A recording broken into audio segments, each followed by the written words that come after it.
Selena from imperialantiques.com.au. Looking at packaging your tea, there might be a couple of things you want to consider.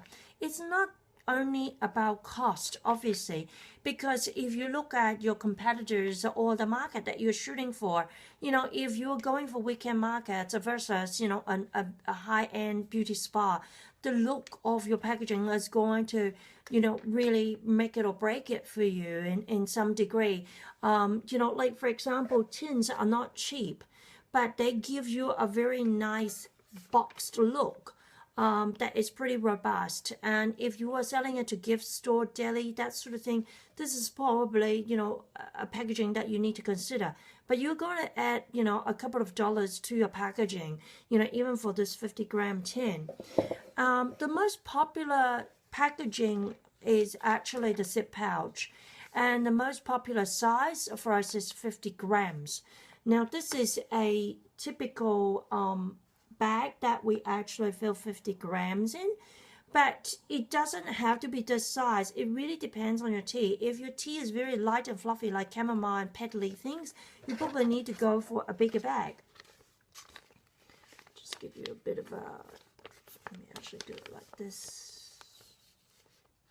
Okay, but you could also of course go smaller, because some tea are much denser and chopped up, so you will be able to fit more in.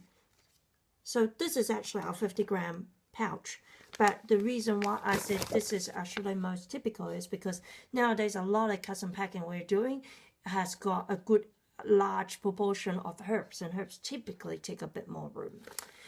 So it does vary, and as you can see, there are different colors as well. Like the silver foil with clear, it's a pretty popular one. We use it ourselves.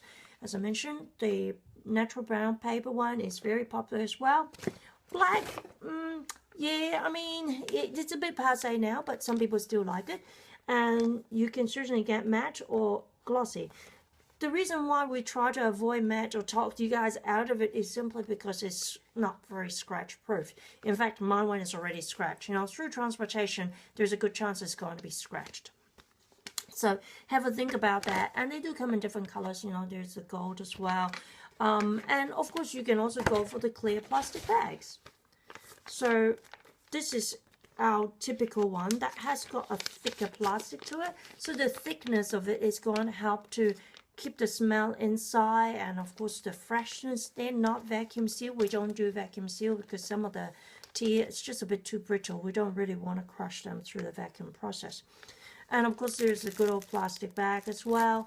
There are definitely cellophane bags that float around that you might have come across. We don't use them. Again, they're not very mail-proof. The bottom of the cellophane bag and the seal at the top, they can get a little dodgy, so we try to avoid them. I mean, we can source them for you, but yeah, we kind of try to avoid them. When it comes to the cost of packaging, it's sort of, you need to have a think about, besides the actual bag or tin itself, also consider the label side of things. Like for example, some of our customers, they want to save costs, so they just get us to supply them bulk bag, and they're quite happy to sit in front of the telly and just weigh the tea and pack it up. And others are not saying, others are saying, nah, it's too fiddly, and I really don't know how to create the labels to a presentable level.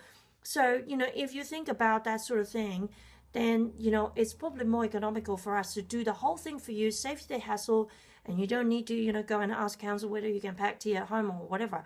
There are definitely all those factors that you need to consider when it comes to really working out that final cost. And of course, what we mentioned before, the economy of scale. So, rather than having 10 kinds of tea and each of them you just get 24 packs, maybe just get 2 kinds of tea to start with, get 60 pack or something like that. You get that economy of scale.